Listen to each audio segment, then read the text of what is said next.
Hello lovelies. This afternoon I'm going to show you how to make the vegan black bean brownies.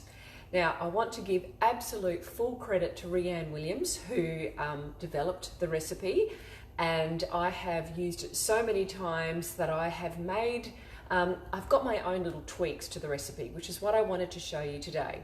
So the reason why this recipe just ticks so many boxes for me is that it uses a can of black beans.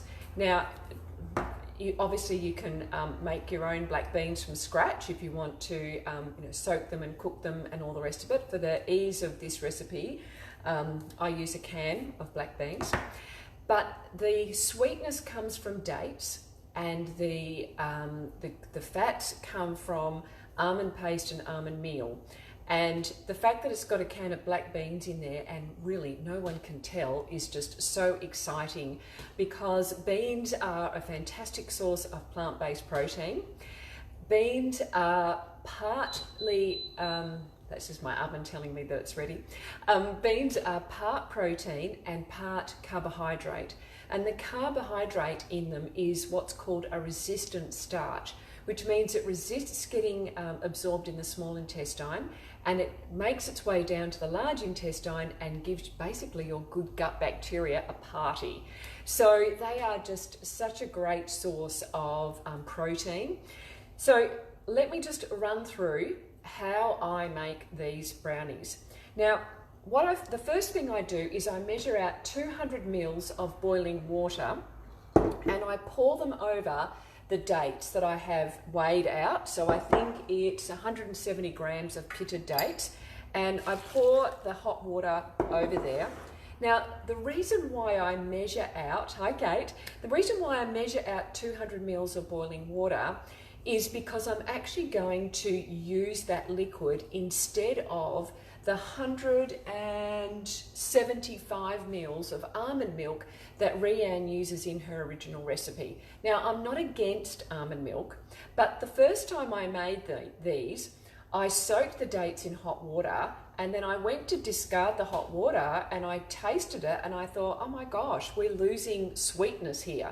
So this is why I measure out 200 mils.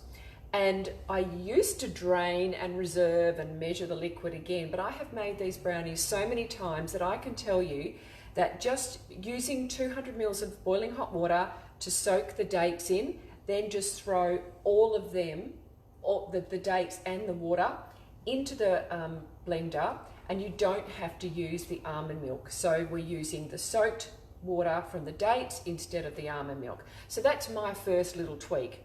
So now that I've soaked that, I'm going to put that in my blender, and I have got a Thermomix here which you can't see, but if I'm making these in anything else, say just a normal food processor, and let me tell you, I have made these brownies probably over 20 times now, and I've used nearly every single piece of equipment that you can imagine.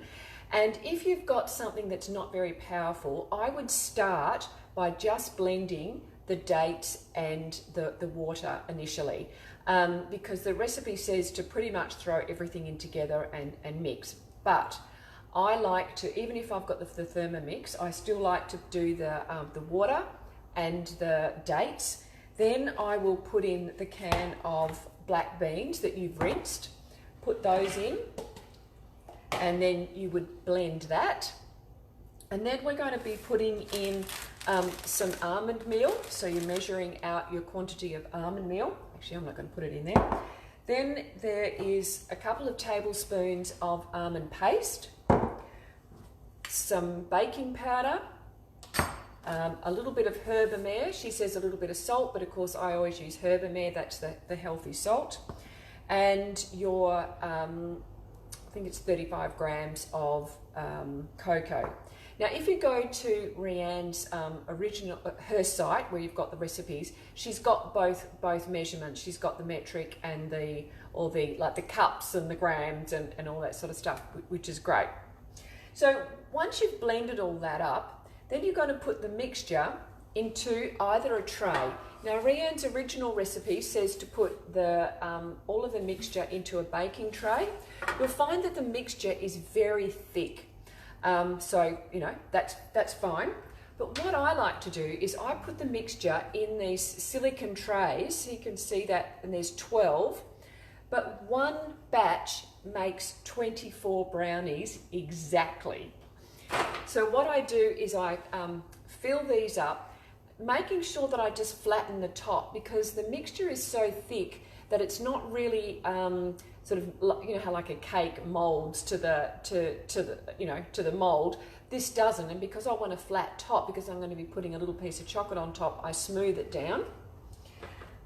So I bake it as the recipe says, and then as soon as they come out of the oven, I get 70 or 85% chocolate, and I get half a square. So I put half a square on each little brownie, and after a couple of minutes it melts in, and I get the back of a spoon and I just smush it down and then put the whole lot in the fridge. And oh my goodness me, they just make the very best brownies ever. And I would really encourage you to make them in secret, don't let anybody know what's in them, and get people to try them, because so many people are put off by you know, just even the thought of having beans in something. So I always just like to get people to try them before I tell them what's in there. And the other thing is, when you're getting someone whose taste buds are still, you know, they're still eating lots of processed sort of sweet foods, don't get them to eat it after they've eaten, say, ice cream or some biscuits. Get them to eat the black bean brownies like on a clean palate, or after, say, a savoury meal as dessert. That way their palate hasn't been spoilt with sort of artificial sweeteners, and they will really then appreciate the sweetness in the brownie. So I will be putting, tagging the recipe, the link for Rianne's original recipe in this post, and I will put my tweaks up above this. And I really encourage you to give these a try. You won't be disappointed. I'll see you later. Bye.